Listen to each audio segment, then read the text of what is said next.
I sit here today on the eve of the postseason, and I wish I was a better actor than I am.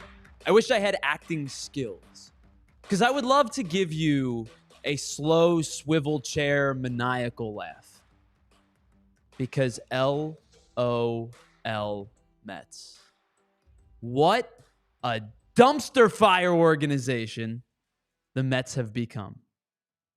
This year was a disaster for them, and I revel in every single second of it. And I hope you do too. What's up, everybody? Welcome into the PHLY Phillies Podcast, broadcasting live from the Xfinity Lounge. We're brought to you by our friends over at Bet365. Whatever the moment, it's never ordinary at Bet365. Tyler Zulli and Andrew Frazier with you this afternoon as we get you set for a week that is going to feel like a month.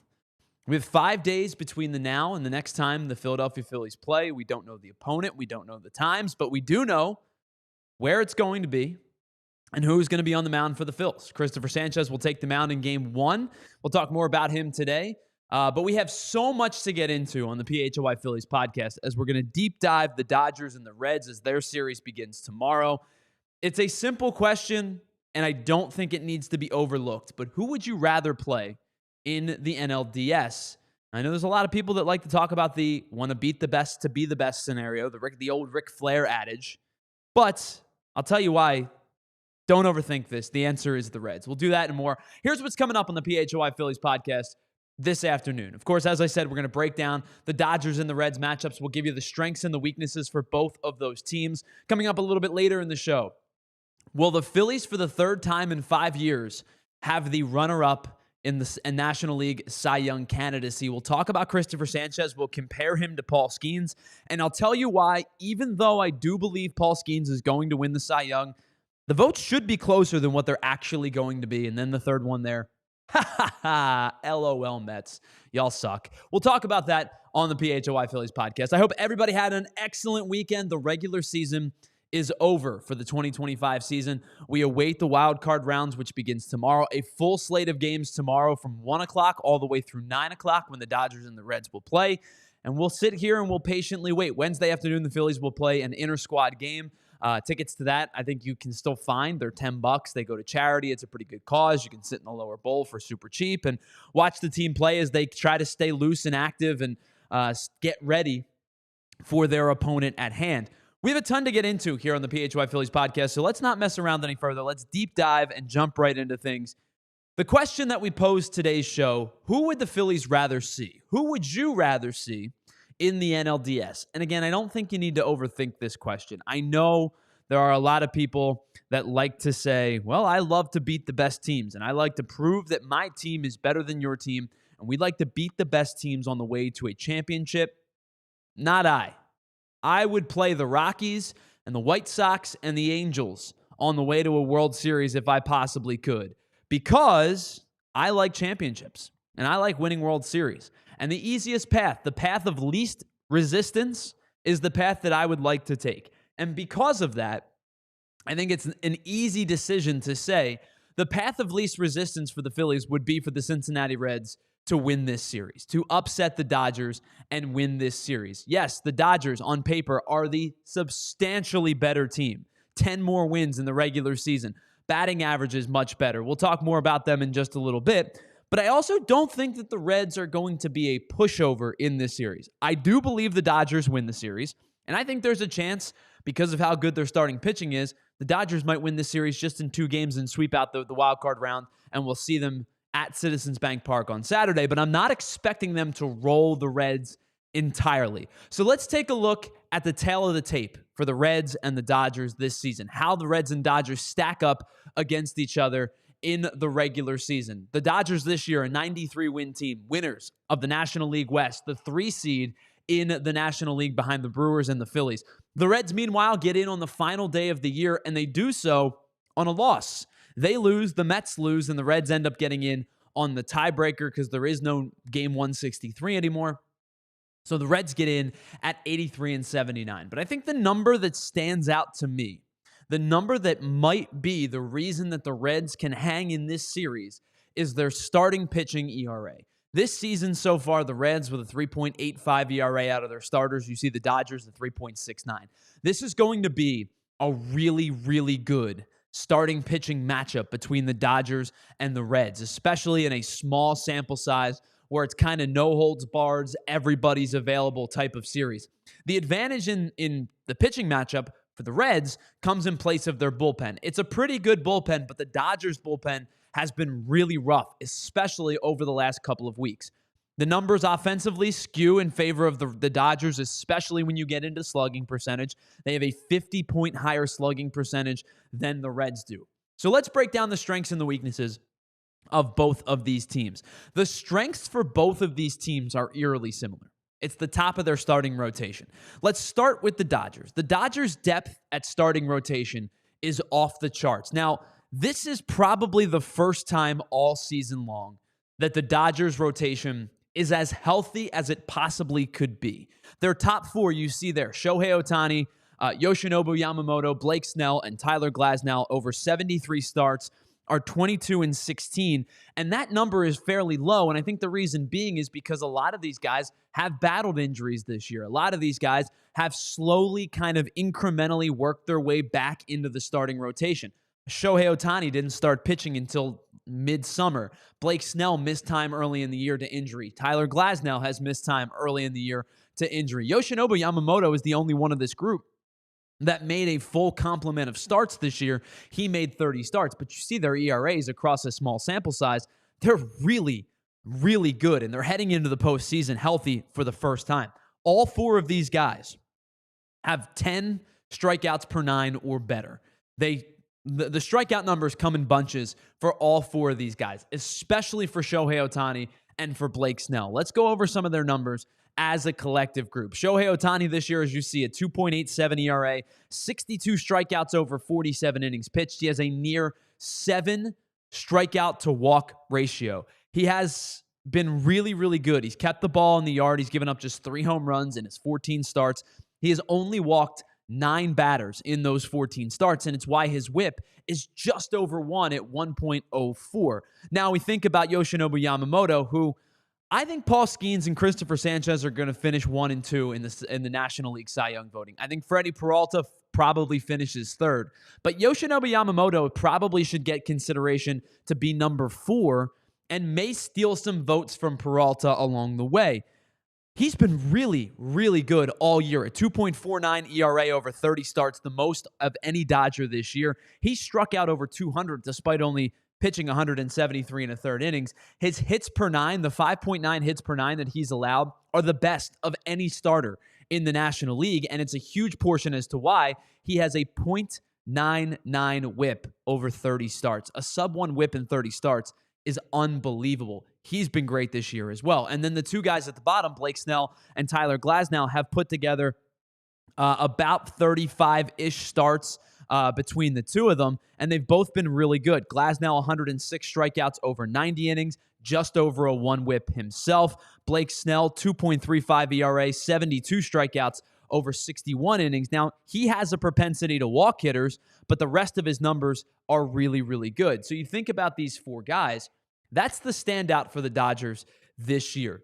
This is a team that has been human this season. We expected them to be superhuman, and they've been human. And they still won 93 games, the 3rd most amount of games in the National League. They win the National League West. They are able to beat out the San Diego Padres for the National League title and do it in pretty convincing fashion.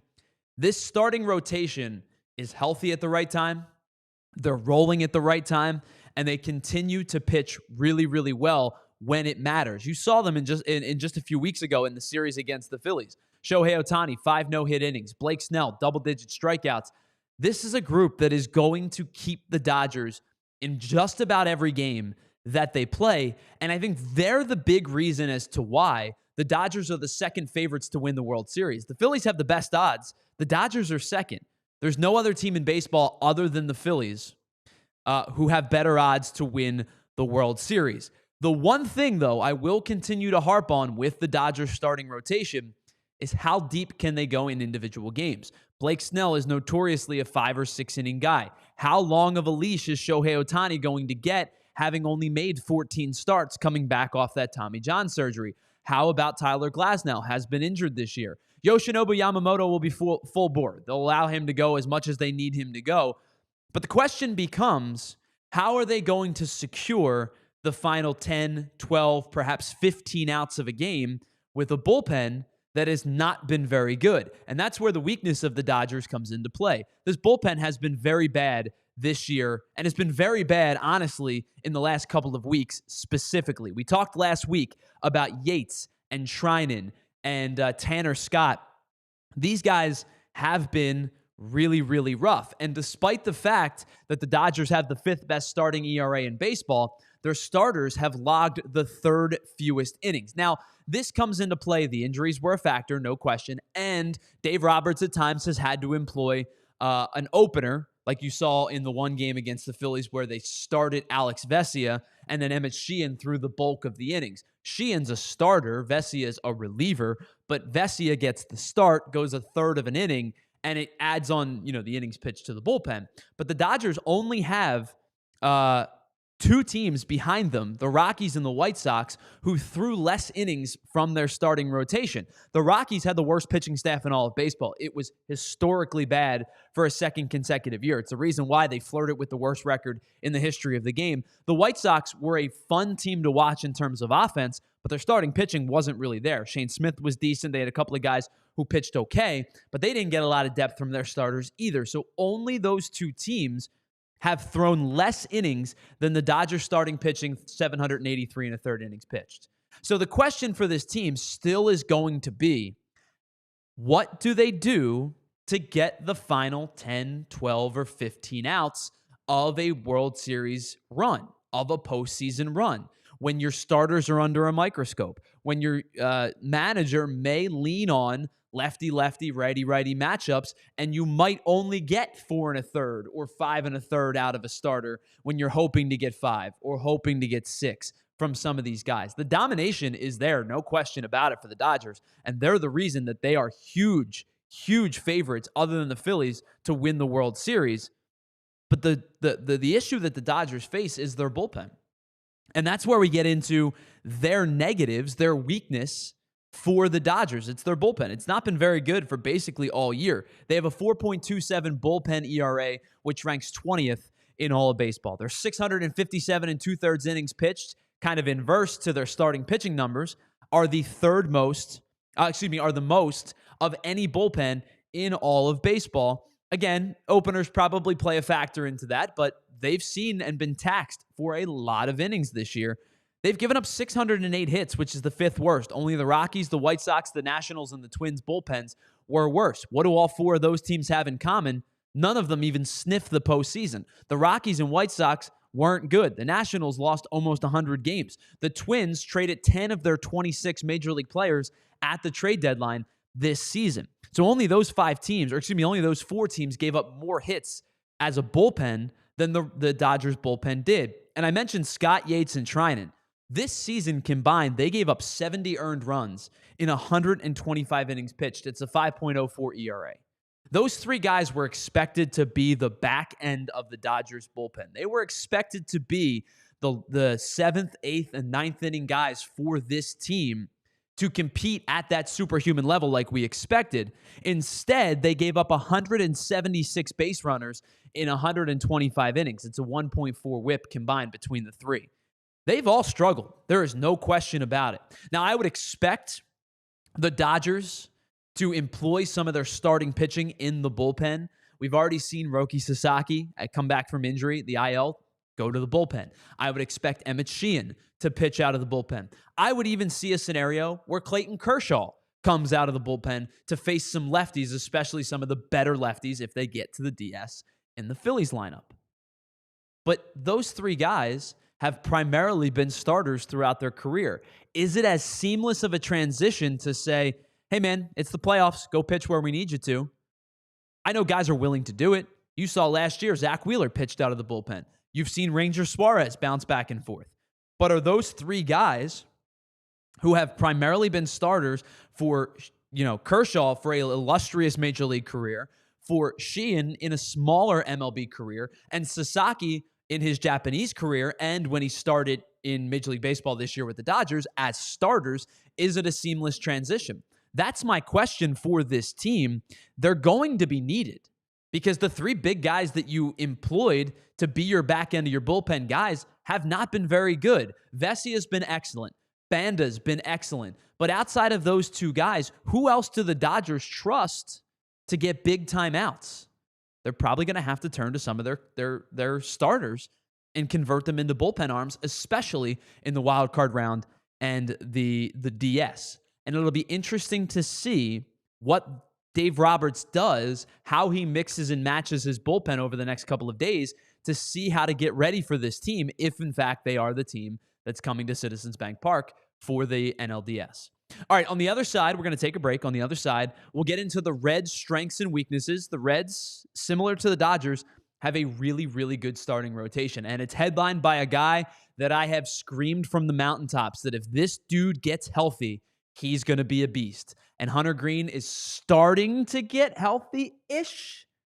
19 starts this year, not a whole lot, but we'll see what happens in the postseason because he's healthy now. And I'll be interested, much like with Roki Sasaki, I'll be interested to see how the Reds deploy Chase Burns out of the bullpen, their flame-throwing rookie. We'll see what happens. We'll also get into Cristopher Sanchez's season as a whole and do the comparison between him and Paul Skeens for the Cy Young Award. And we'll wrap things up as we lament with the Mets because I cannot laugh anymore that the Mets imploded the way that they did. It's the PHLY Phillies podcast. We are broadcasting live from the Xfinity Lounge. On the other side, we'll check in with Andrew Frazier, our second member of the team. We'll talk to you as well in the chat, and we'll do that all on the other side right here on the PHLY Phillies podcast. Tomorrow, all day baseball. And if you call yourself a baseball fan, you have to get Xfinity. Don't worry about lagging, buffering, switching between apps just to find the game that you're looking for. If you call yourself a big fan, you have to check in with Xfinity because it's the ultimate sports destination where you can find all of the best games and your favorite teams all in one place. And the way that you watch becomes next level. It's the perfect fan flex where you get all the action right in your living room. Plus, with Xfinity's best picture and their sound enhanced with 4K, you're going to feel like you're down at CBP anyway, right in your living room. And sometimes, like tomorrow, you can get multiple games going at once with the quad box because why not? You can go ahead and do it. You're going to love your day of baseball tomorrow. And on top of that, you get real-time notifications and live stats right on your TV. It is the best seat in the house every time. Next game day, make sure that big fan in your life isn't a big fail. Head on over to Xfinity.com to learn more. Xfinity, imagine that. All right, let me tell you about our friends over at Bet365 because whatever the moment, it's never ordinary at Bet365. And find out why 90 million users worldwide have gotten into Bet365 with their live in-game betting. And how about this? I made a bet this weekend with the pro football slate that had an early payout. Yes, it was your hometown team. The early payout, I cashed it because they were up 24-3. We don't have to talk about the second half. But they were up 24-3, and I cashed out. And you can do it with baseball as well. If your team's up by 5 runs at any point, you are going to be an instant winner. And how about this? Right now, new users, sign up with Bet365. Use the promo code PHLY365. Place deposit $10, place a bet for $5, and you'll win $200 in bonus bets instantly, whether your bet wins or loses. You can use those bonus bets on player props, futures, spreads, totals, teasers, so much more. You'll find out why it's never ordinary at Bet365. Must be 21 and physically located in PA. If you or someone you know has a gambling problem and wants help, please call 1-800-GAMBLER. What's up, my friends? Welcome back to the PHLY Phillies podcast. Tyler Zulli here. Hello to everybody in the chat. Want to take a moment to say hello to all of our friends who are our usuals, like Futz and Molly and Barkley's Life, Provolone John, Philly 007, Frank Barber, everybody in the chat. Franklin, appreciate you all. And say hello, say hello to our friend Ipe, who's in the chat, who says Ohtani, Snell, Yamamoto, Glasnow, Sasaki, Sheehan, and Kershaw will shut down the Phillies. It's a great group of starters. There's no question about it. I think I just spent about 10 minutes probably really praising their starting group. Now, some of those guys are going to have to move to the bullpen. The question is, how does Dave Roberts employ them? The other question is, do they beat the Reds? I think they do. We'll talk about the Reds' strength in just a second, but I want to welcome our second member of today's program into the show. It's our buddy Andrew Frazier. Andrew, first and foremost, hello. Happy Monday to you. Happy Monday to you as well. And Ipe Seppuku, guess what? the Dodgers are going to be the ones doing seppuku here at Citizens Bank Park. Do you think it's going to be the Dodgers? Because I certainly do. I don't know. I think there's magic in the air. I think something weird's going to happen, and I don't think the Dodgers are going to get past the Reds. Okay. So we're going to talk about the Reds' strengths in just a second, but I would have to imagine if the Reds beat the Dodgers, it is on the strength of their starting rotation.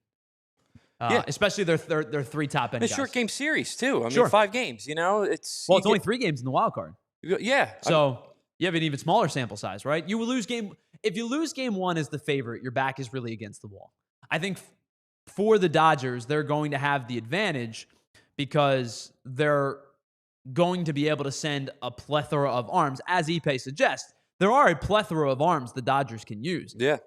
My concern is, if I were a Dodgers fan, how do they balance transitioning starters to relievers versus using guys that have been relievers all year but have not been very good? Because out of their bullpen, they're going to trust Vesia. They're going to trust Banda.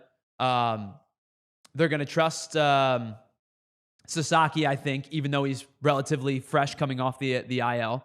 Those 3 guys, they'll certainly trust quite a bit.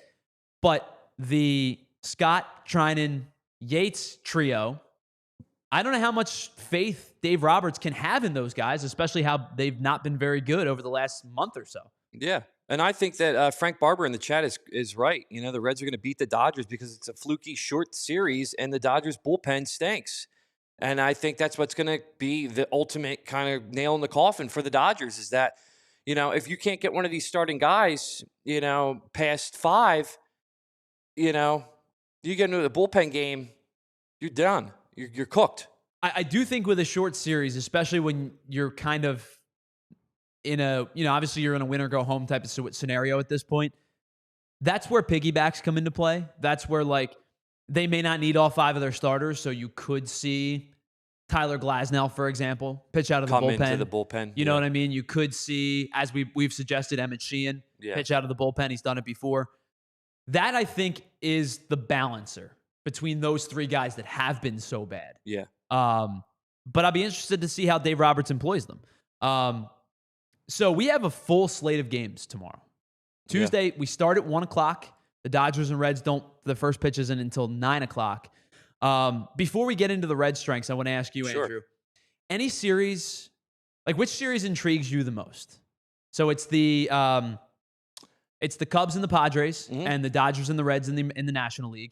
And in the American League, it is the Red Sox and the Yankees. Yep. Obviously, that's a big one. And the Tigers and the Guardians. So a pair of division opponents in the American League. So I can say I have interest in all of them. The interest I have in each one is I want to see what happens to the Tigers. Sure. Oh, my gosh. I don't know if it's necessarily as big of a collapse. We're going to make fun of the Mets. The Tigers did collapse and cost themselves that division. Yeah. But the Guards played some seriously good baseball down the stretch. Yeah, and I still can't get over the fact that, the way that Houston lost out of the playoffs, it was just crazy, just by a hit pitch. Boston and the Yankees, all-time classic. Of course. Obviously, seeing those 2 go, head-to-head. Crochet Freed is going to be a fun one, too. Yeah, it's going to be really fun. The Padres and the Cubs should be kind of hitting season the entire game. We're going to see a lot of long ball action. And obviously, this Dodgers and the Reds. I'm interested to see what's going to happen, but I think some fluky stuff is going to happen with this series, and I think we're seeing the Reds. All right. Well, I think if it is the Reds, it gives the Phillies a significantly better chance to win the series because I think my concern in a 5-game series is the Dodgers, again, their starting rotation is very, very good, and it's a playoff-proven team who's not – offensively, they've not been as good as they were last year, obviously. There's been some injuries and things like that. It took Mookie Betts forever to get going. Is Will Smith going to be available? We'll probably find out in the next couple of hours. He may not be available for the wild card. He may be available for the DS. We'll see what happens there. But the top of that lineup, nominally, just by itself, is really, really good. Ohtani, Betts, Freeman, Teoscar, Muncy. They run deep. And Tommy, and let's not forget, last year's playoff hero, Tommy Edman, has that playoff experience. Kike Hernandez is always a threat in the postseason. He has years of experience in the postseason. Yep. He just seems to turn it on when the stage gets the biggest. It's still a good team. And Andy Pages is a power threat. Up and down their lineup, it's still a very, very good team. And in a 5-game series, you're going to have to be at your best to beat this Dodgers team. Like, I think the biggest threat to the Phillies going to the World Series is the Dodgers. Yeah. Yeah. I mean, I because agree. I've said I don't want to play the Padres, but I don't know if we're going to, like, the only time the Phillies would see the Padres is in the NLCS, and I'm not sure if the Padres get there. Yeah. So, like, the immediate threat in front of them would be the Dodgers. Yeah, I feel really like, obviously, if magic does happen and the Reds find a way to take the Dodgers out in this, wild card, I feel like the path to the World Series is very, very open for the Phillies. With that being said, yeah, I think the biggest mountain that they're going to be climbing the entire postseason is LA. I'm not really like, I know the Brewers can be, are good, but I'm not afraid of them just because of how we played them in the regular season. The Padres, that bullpen worries me. It's the best bullpen in baseball, and I don't think it's close. And they're hitting well. The Cubs, I'm not really too worried about. I don't even think they're going to get past the Padres. I think the Padres are going to win that series. I think that might be the best wild card series. I'm really looking forward to that. Yeah, one. I think it's going to be Milwaukee and San Diego. Okay, which would be a good series in and of itself too. Yeah, because those are the two teams. When I always talk about teams that do the little things right, those are the two teams that do all the little things right. They field well. They take the extra bag. They steal bags. Those two teams don't strike out a lot. Like, that would be a fun series. Yeah, because that's going to be like, how do you mix and match your pitchers to get you 27 outs? Yeah. So I'm interested to see who's going to be there for the Phillies. Once that time comes around. But yeah, I agree with you in the sense that, like, yeah, the Dodgers are the biggest hurdle, and if they go out this early, say they go out in this wild card, then yeah, I really do feel like the path to the World Series is kind of there for the Phillies. So how did the Dodgers lose in the first round of the wild card round? Well, I think it's on the strength of the Reds starting rotation. Much like the Dodgers rotation is very good, the top of the Reds rotation is really good as well. It's been a lifesaver for them. Unlike the Dodgers, the Reds rotation has thrown a lot of innings this year. They have the 8th most innings pitched at 865 2/3. As a collective unit, it's a 3.85 ERA. And only the Cubs and the Rangers have better starting pitching whip than the Reds do this season. And it starts, I think, with Hunter Greene at the top, who I believe is going to pitch today in LA. But it's those, like, Brady Singer's ERA is a little high. It's a 4.07, but I think he's the type of guy who can go out there and, like, give you enough in a playoff. And I don't think you're going to need him until at least the DS anyway. But those three guys at the top, Hunter Greene, Andrew Abbott, Nick Lodolo, I think they're just three guys who, like, go out there and shove, right? Because Greene does it with power. Greene does it with a fastball slider combo that is just really, really filthy. And this year for Greene, he has had by far his best command. He's in the 82nd percentile of walks this year. Prior to this season, he had never been better than the 32nd percentile. So it's a substantially better rise for him. And there's a reason as to why. His ERA is down. His whip is down. His stuff is up. And he has the ability to get you deeper into games than he did in the last couple of seasons. Even though we've always known he's got a power fastball and a wipeout slider, he's throwing more strikes and he's getting ahead more frequently. He becomes a problem for a lot of teams. And especially with the fact that the Dodgers are such a good left-handed hitting team, right? We think about Abbott and Lodolo for the Reds. You think about Sanchez, Suarez, and Luzardo for the Phillies. The Dodgers hit lefties really, really well. Having Hunter Greene in Game 1, a right-handed starter, is a big boost for Cincinnati. And I think that he's the guy that they're going to rely upon really heavily if they want to make a deep postseason run. But it's not just him. Abbott is your old-school pitcher.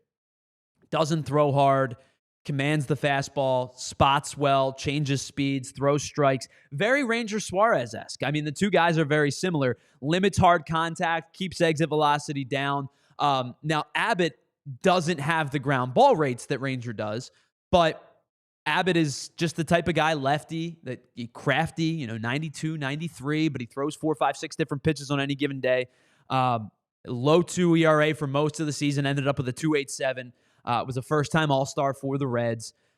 His whip is really, really good. Less than a strikeout per inning pitch, kind of expected. He does pitch to contact, but he's the type of guy who can really kind of screw up good offenses. He's the type of guy who will throw a changeup and a fastball count or a slider and a curveball count, and he just kind of keeps you guessing, right? He keeps you off balance, and I really like what he's done this year. And then Nick Lodolo, when I use the phrase like this guy goes out and shoves, I think Nick Lodolo is that dude, right?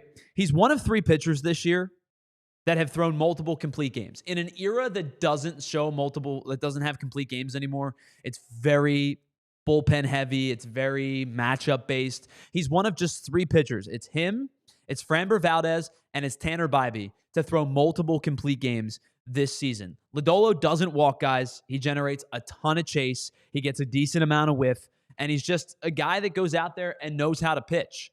And that top 3 right there, I think, are a big reason as to why the Reds should feel like they've got a chance in this series, despite the fact that they are 10 games worse in the regular season than the Dodgers are, despite the fact that the Dodgers are getting healthy, despite the fact that the Dodgers offense is still potent, even in down years for some of these guys, even with question marks surrounding the catching position, even with the fact that, it's not the same Dodgers team that we saw for a majority of last season. It is a team that can flip a switch pretty quickly and get rolling. If the Reds are going to stay into this game, it's going to come down to their starting pitching.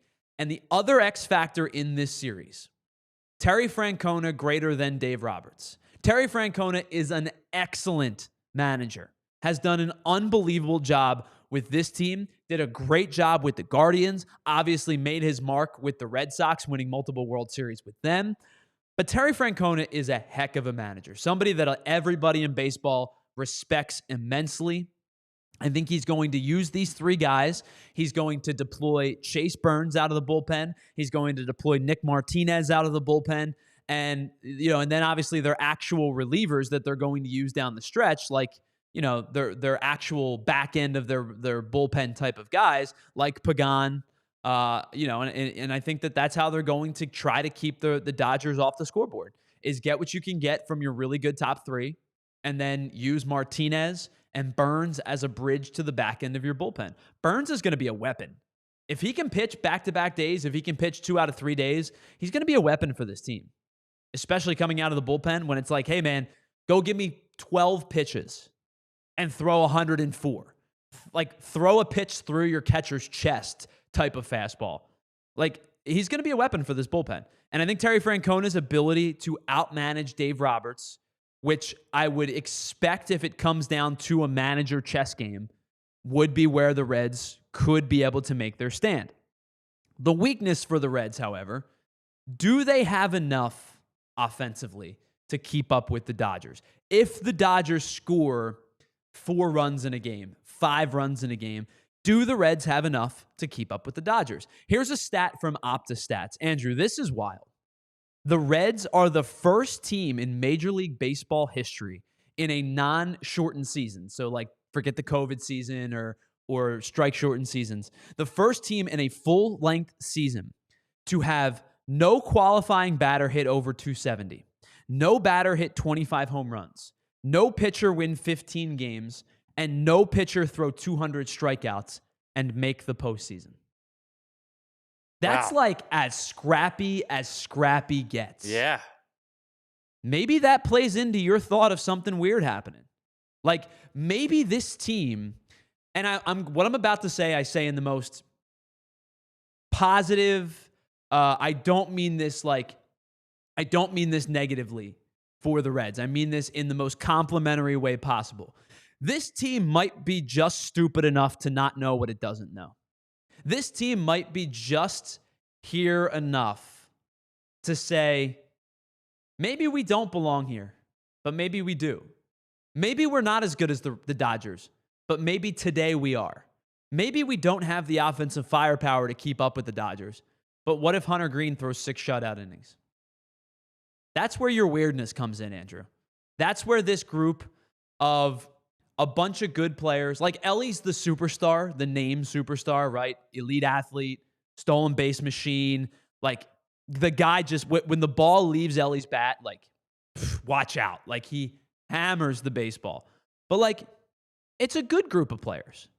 I don't think there's anybody on this team outside of Ellie De La Cruz who's like that standout superstar type of player, right? You're looking at guys like TJ Friedel and Spencer Steer and Gavin Lux, former Dodger, by the way. Austin Hayes has almost 400 bats this year, former friend of the, well, maybe not friend of the Phillies, former member of the Phillies. You know, they trade for Ke'Bryan Hayes at the deadline. Like, you know, he's an elite defender, but can he hit? I don't know. His average is up to 230, which it wasn't there when he was with the with the Pirates, excuse me. But like, you know, they do it in ways, right? Ellie steals 37 bags. He's kind of their catalyst. You know, I mentioned the no 20 home runs, but they also have 1, 2, 3, 4, 5, 6, 7, 8 different guys with at least 15. 8 different guys with at least 12. So it's an any given night type of team. I don't think the Reds have enough offensive firepower to keep up with the Dodgers. But if they were to win a short, weird 3-game series, it starts with their starting rotation, and it ends with Terry Francona being that dude, being the manager that can outclass the opposition. All right, let's pause on the other side. We're going to get into our Future is Bright segment. The future is now for Cristopher Sánchez, but I think the future in terms of awards is bright for the Phillies starter. And then we'll finish today's show with a little LOL Mets at their kind of disgrace of an end of a season. It's the PHLY Phillies Podcast. We're broadcasting live from the Xfinity Lounge. We have about 25 minutes left to go. We have 5 days until NLDS Game 1, and we'll be right back after this. All right, and as we wait around, you're going to try to figure out if your hometown team, your favorite team, is going to win or not in the postseason. Another place you can always win is with our friends over at BetParx and BetParx Casino. With the online casino app, you can check out brand new casino games with Huff and More Puff and Fireblaze Sky Queen, which becomes a BetParx exclusive. It's the only place you can play that game, and it's part of why, at least, it's the only app that I would ever use to play all of my favorite casino games right in the palm of my hand. You can play blackjack, roulette, craps, poker, online slots, and so much more. And you can tap in to some of the online slots that are based on some of your favorite streaming shows, like Breaking Bad and The Walking Dead, Squid Game, and so much more. And how about this? New users right now get up to $1,000 back in casino bonus if you're down in the first 24 hours. Head on over to betparx.com, download the app right now, and enjoy all the action and excitement from the casino at your fingertips. Must be 21 and in PA, New Jersey, Maryland, or Michigan for BetParx. You love to play. You play to win. You bet BetParx.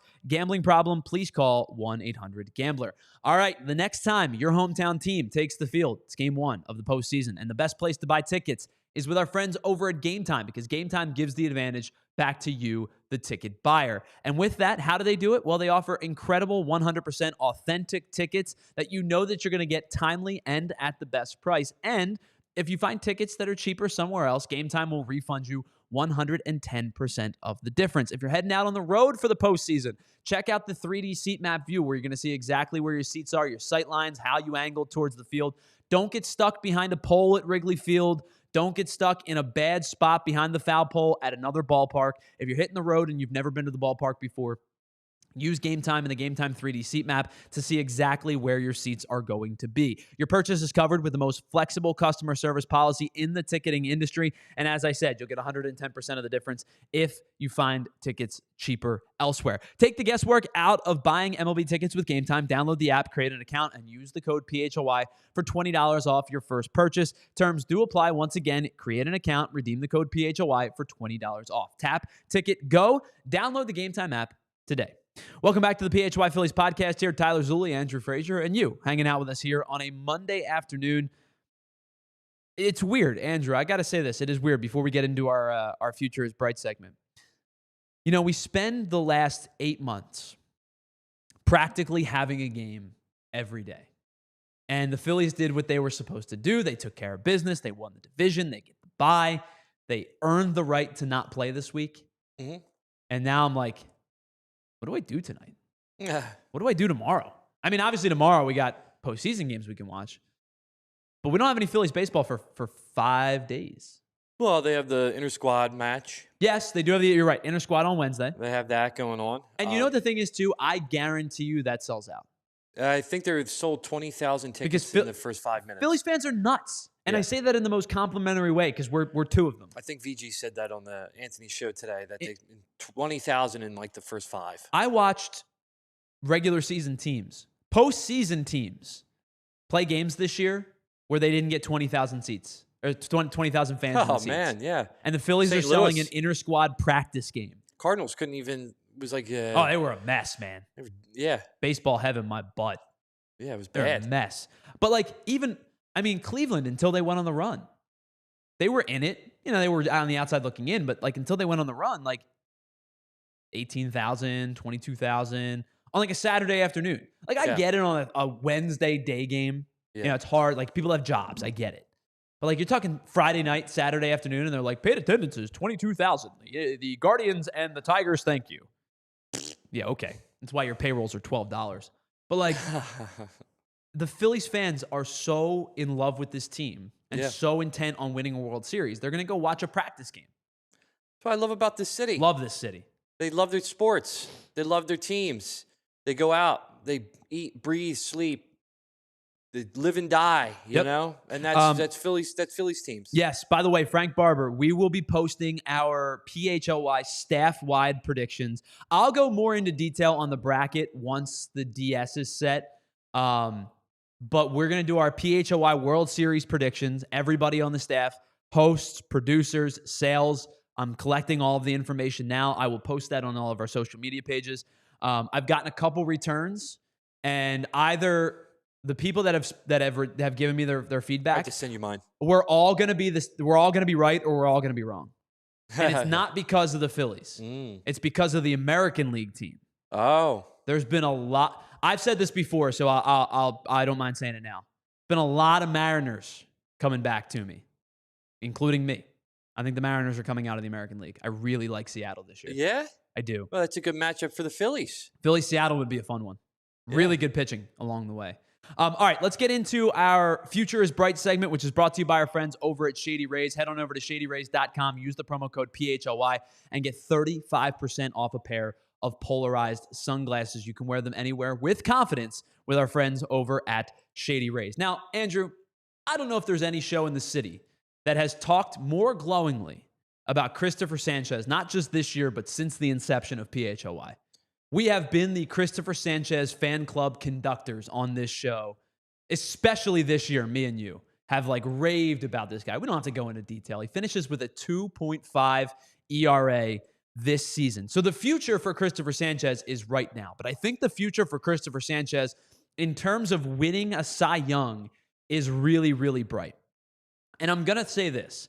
The Cristopher Sánchez, Paul Skeens comparisons are interesting because it shows you not necessarily that Paul Skeens is undeserving of the Cy Young, because he is certainly deserving of the Cy Young. A 1.97 ERA this season.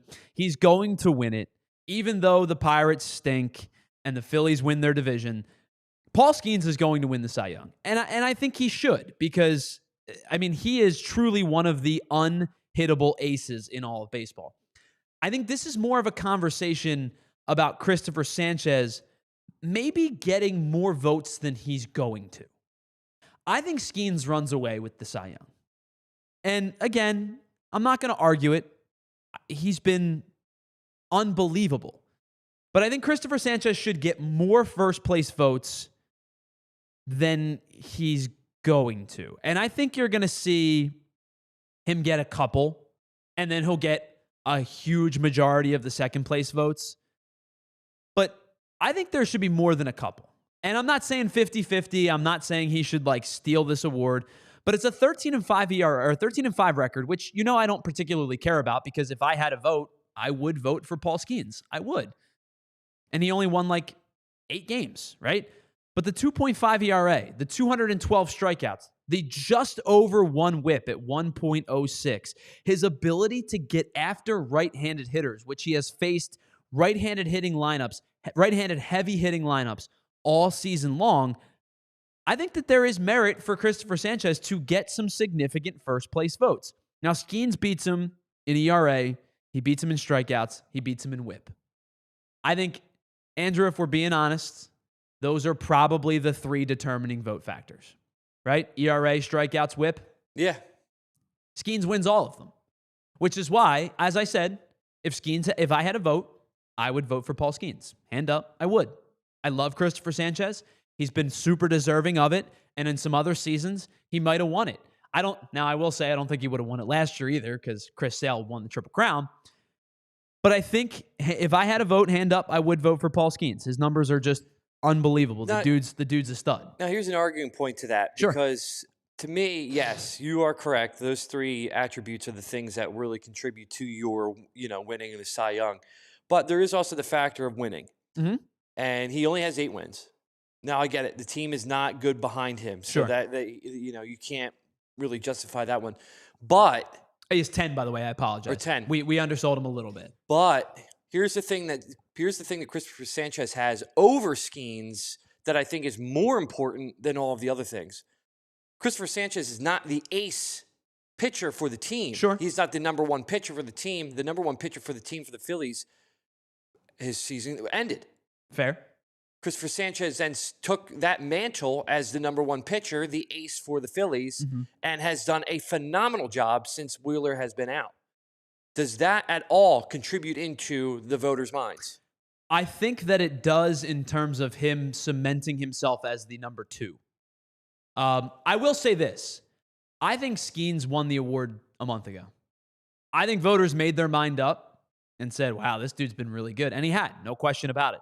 I think Skeens won the award a month ago, and that was kind of it. And unless he had an implosion, he was going to win it. Cristopher Sánchez did everything he possibly could to get himself in that conversation.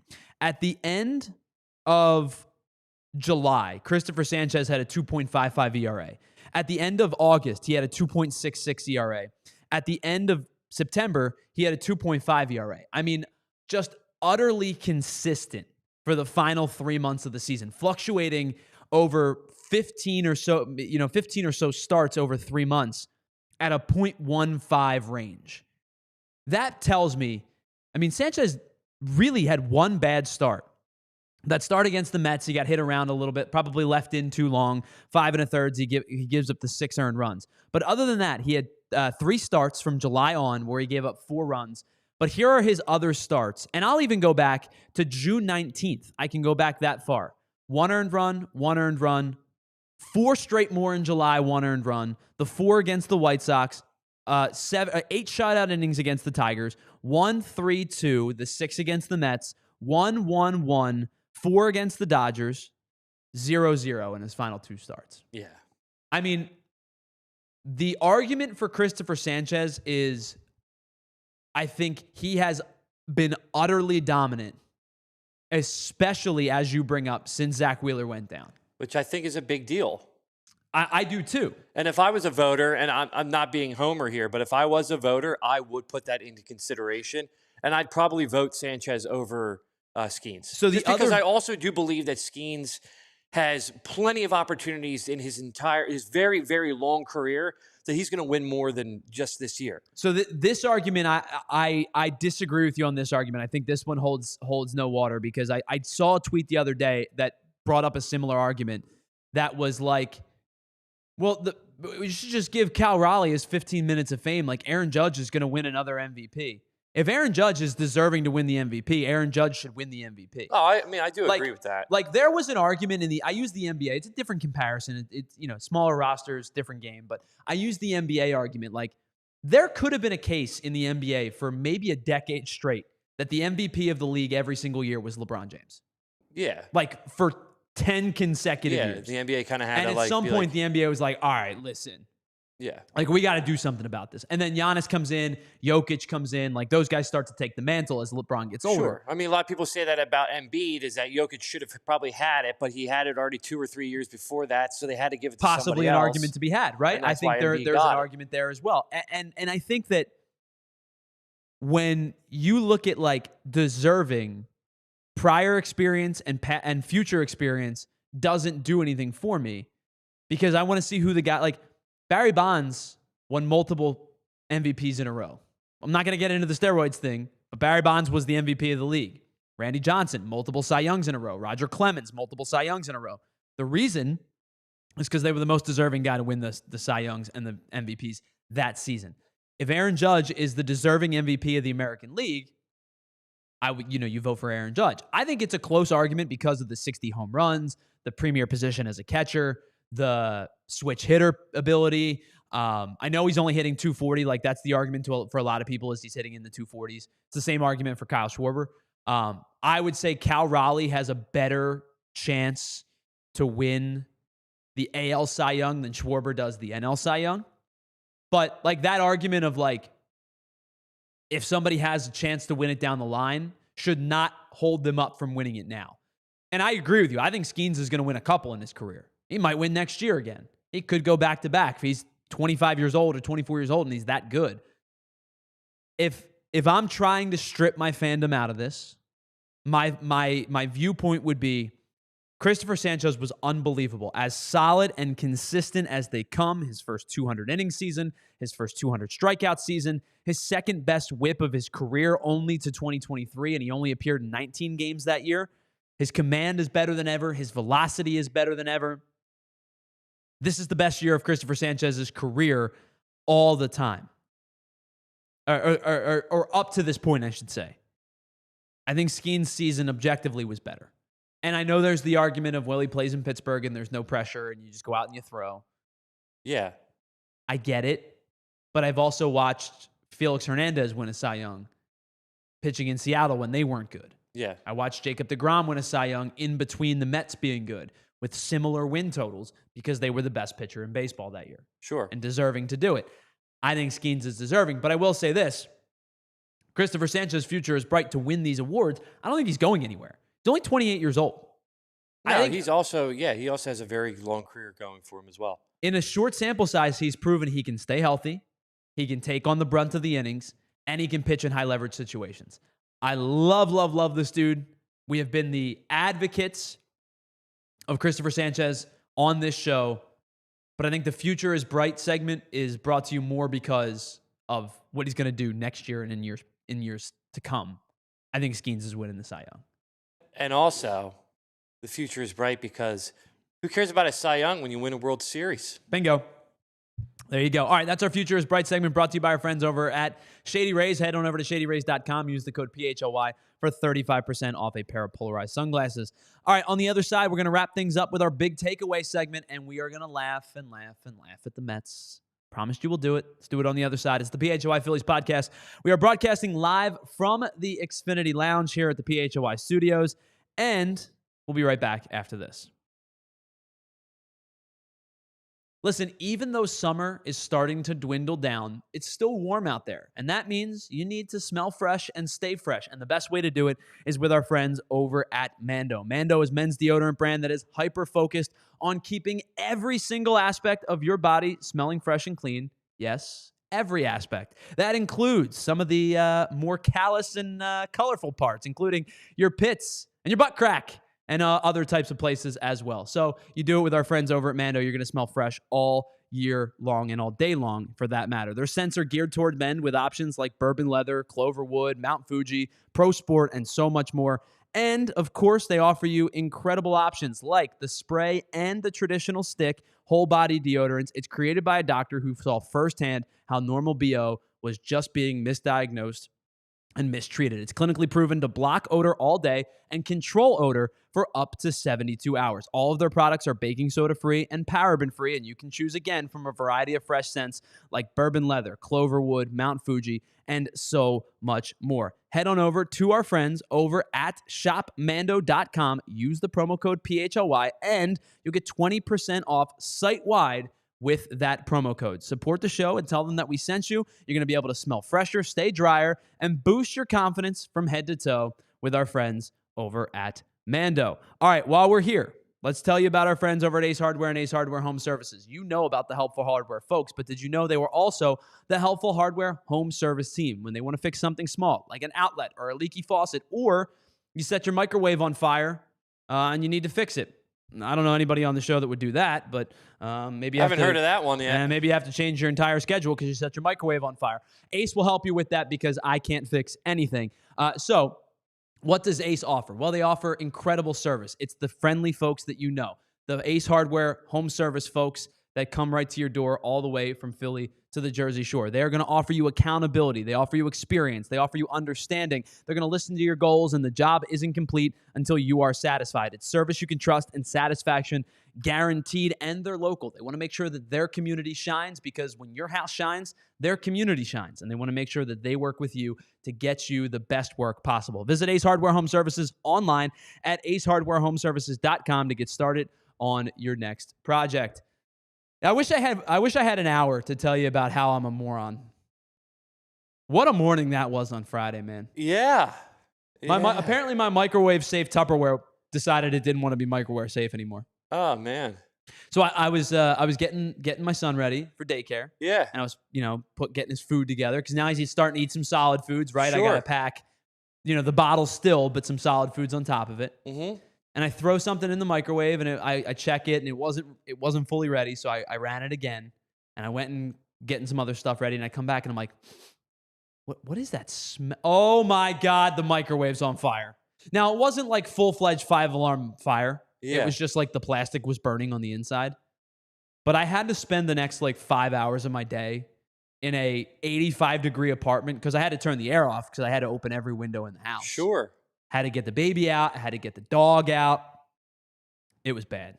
Oh, man. It was bad. That's rough. Well, here's the thing. What were you cooking? Dude, I was just defrosting a pancake. Oh, my gosh. Yeah. Wow. Yeah, microwave safe my you-know-what. Yeah. All right, let's get into the big takeaway segment, which is brought to you by our friends over at Xfinity. Xfinity, imagine that. Wow, my voice apparently doesn't want to work anymore. Well, our big takeaway is the fact that the New York Mets, where are they watching the playoffs from, Andrew? Cancun? They are watching it from home. St. Lucia, their couch, the golf course. Yeah. Is this one of the biggest collapses in Major League Baseball history? Yeah. It certainly feels like it. Yeah. Kidding me? It how much certainly they feels spent? like it. I mean, wasn't Juan Soto's whole reasoning behind leaving New York to go to New York was to win? On and Thursday, that clearly didn't happen. On Thursday, June 12th, the Mets were 45-24. 21 games over 500. They had the best record in baseball. Yeah. After that date, they finished the regular season 38-55. It's a 40.9% win percentage, and they missed the playoffs, including 3 separate 7-game losing streaks and only twice winning more than 3 games in a row. The Mets blew 36 leads this season. Oh, Their man. $342 million payroll is second to just the LA Dodgers. Woo-wee. And God bless the Marlins. Because the Marlins said, Crazy. bleep you guys, you're going home. Thank you, In the words of Fish. Eric Cartman, you're going home. Yeah. They reshuffled their pitching rotation this weekend so that they could show Sandy Alcantara, Yori Perez, and Edward Cabrera in their pitching rotation. Got him. To strictly keep the Mets out of the postseason. And I tweeted that, and it kind of went. Did you see that tweet? I was just tongue in cheek, was like, love the Mets or the Marlins being petty. Kind of went semi-viral on the PHLY Phillies account. Love it. And somebody was like, well, if they were playing the Phillies, they would do the same thing. No duh, they would. Of course. Their whole goal at the final weekend of the season was to keep a division rival out of the postseason. Yeah. If the Phillies were in the Mets spots, the Marlins would have done the exact 100%. same thing. And as pissed off as we would have been as Phillies fans, I would not have blamed the Marlins for it. No. I'd have blamed the Phillies for it. It's the whole point. This would be the spoiler. Right. That's what that was. And by the way, we talked about it a lot this season. And I know Anthony talks about it a lot. The Marlins are scrappy. Yeah. They're not good just yet, but they might be in the next couple of years, assuming they're willing to spend a couple dollars. They're a super weird baseball club, but yeah, they're scrappy. By the way, anybody watching the show on our streaming platforms, our Roku, our Samsung, our Xfinity streaming platforms, thanks so much for being a part of today's show. Head on over to allphly.com to catch the rest of the program because we are officially in overtime. I love the comment section. Ha, ha, ha, ha, ha, ha, Yes. K-Red says. Ray Schumacher says it has to be the worst collapse in sports history. I don't know about sports history, but it's up there, man. And it's gonna get even worse because now you got Pete Alonso, who's just totally checked out, doesn't want to go back to the team. They spent all that money thinking that they were gonna do something. They don't even get to the playoffs. I will say this: if I were Pete Alonso, I'd hate to be a Mets even fan. if they made the postseason, Pete Alonso should have opted out of his player option because he's going to get paid. Sure. I'm surprised. I think there was a miscalculation by a couple different free agents this offseason, and Pete Alonso was one of them. Yeah. Where it's I think they expected a longer-term deal than they should have gotten. But I will say this: Pete Alonso should opt out of his player option, even if they were to make the playoffs and win the World Series, because he's going to get paid. Yeah. He's one of the big-time free agent signings this offseason. Yeah. He's going to get paid. But And Futz says Mets it's can so hang true, can too. hang the swept the World Series champions. Yeah. If the Phillies were to win the World Series. It's so true. They will claim that. If the Phillies win the World Series this year, they're going to be like, we beat them. If you can do me a favor, if you could throw up the comment, I forget who it was that was saying that the streamers are saying there should be a game 163. Andrew Douglas. I will say this. This is the only thing I'm going to defend the Mets on. I agree. I think there should be a game 163. I don't actually have any problem with it. Because I think the one time I remember seeing a game 163, the Rockies and Padres played the game 163, which was the springboard to complete the Rockies' comeback in 2007 that helped them end up getting to the World Series. I don't disagree there should be a game 163. Because I think if you tie with a record, you should find a distinct winner. But there's a way to avoid a game 163. It's don't have the third worst record in baseball post All-Star break. It's don't lose on Sunday when the team that you were chasing also lost ahead of you. It's not like the Reds won yesterday and got their 84th win. Yeah. If the Reds win yesterday, you got nothing to complain about. The Reds also lost yesterday to a Brewers team who, by the way, weirdly played everybody. And I guess maybe because they're sitting around, they wanted to get them in. But I do think there should be a game 163.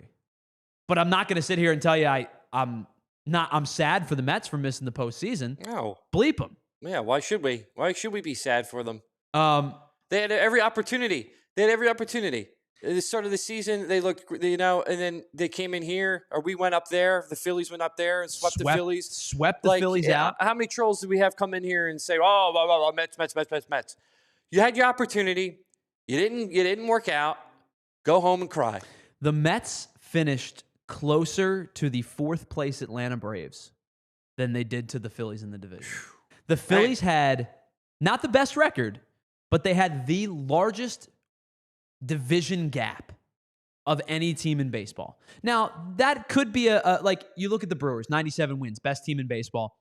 Cubs were also really good. Yeah. So that 5-game lead is an impressive 5-game lead because the Cubs won 92 games.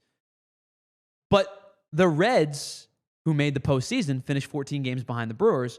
The Mets finished 13 games in second place. Now, you could say that it's a bad NL East this year, and the Braves being hurt and the Mets playing poorly contributed to that. Yeah. But the Phillies had the largest division lead in all of baseball. The Mets had a $350 million, I think it was $343 million payroll. They signed Juan Soto. And the argument that you and I had talked about all year as to what was going to be the downfall of the Mets became the downfall of the Mets. This team was forced to rely upon 3 rookies down the stretch because their starting rotation was a mess. Now, Noel McLean's nasty. He's going to be good for a really long time. I think Jonah Tong is going to be really good, too.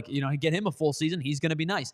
They'll get, Kodai Senga will be healthy. You'll see him, bounce back. Clay Holmes had a nice year, but you let Severino walk. You let Quintana walk. You re-sign Minaya, and he doesn't get, he's not healthy till, mid-May.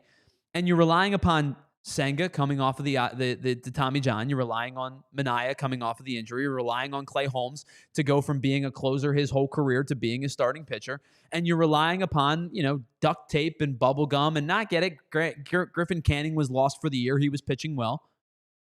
You got nobody to blame but yourself. LOL Mets. You did this to yourself. You played yourself. All you had to do was not have the third worst record in baseball, and you would have at least been in the playoffs. Third worst record. Excuse me. Third worst record in baseball from the All-Star break on, and you would have at least been in the playoffs. It's on you. You should fire your manager because I thought Mendoza stunk this year. Your team stunk. You stunk. Enjoy the offseason. We'll see you in 2026. Stunk. That's exactly right. And that's how we'll wrap up today's PHLY Phillies podcast. Andrew, it was a lot of fun. Next time you and I chat, the wild card round will be underway. We'll have maybe a better understanding of, at least we'll know who wins game 1. Tomorrow, wild card round playoffs look like this. The first game of the playoffs, 1 o'clock, the Tigers and the Guardians. 3 o'clock, now it's always on the 08, right? The 308, the 108. 3 o'clock, the Padres and the Cubs. 6 o'clock, the Red Sox and the Yankees. 9 o'clock, the Reds and the Dodgers. So we'll talk to you on Wednesday afternoon. 1:30 coming up in just a little bit. Philadelphia. So we'll listen. I think I was pretty reserved in making fun of the Mets. Bill ain't going to hold back. I know he's going to talk Eagles, Bucks, I hope he but doesn't. you know he's going to make fun of the Mets along the way. Have you ever done the, Always Sunny in Philadelphia? This literally just came to my mind, so I'm just going to have to say it. You know Always Sunny in Philadelphia, where they do the Flipadelphia competition? Yeah. They go Flipadelphia. That should be Bill's theme song. It should be Philadelphia. I like it. I don't know if we'll get copyright striked, but I like it. If you sing it, you should be fine, right? Why not? We'll give it a shot. Yeah. Ask for forgiveness later. Yeah, exactly. All right, thanks so much for hanging out with us. Everybody in the chat, we really appreciate you, whether you're laughing at the Mets or our Dodgers fan who is here. Ipe, please come back on Wednesday. Let me know how you're feeling after game one and maybe on Friday when the Phillies and the Dodgers may get set. Andrew's taking the Reds. See how that plays out. I am taking the Dodgers. Real quick before because I won't have a chance to do it before the rest of the postseason begins. We'll talk about the other three. I'm going to take the Dodgers in 3. I think there is a way where the Reds win a game, but I'm going to take the Dodgers in 3. All right, we'll be back with you on Wednesday afternoon at noon here on the PHLY Phillies Podcast. 1:30 Philadelphia, 2 o'clock the Eagles, 3 o'clock the Sixers, 4 o'clock the Flyers. We got a lot left for you here at PHLY. We'll talk to you all on Wednesday afternoon at noon right here on the PHLY Phillies Podcast. Talk to you later. We all silly like the mayor.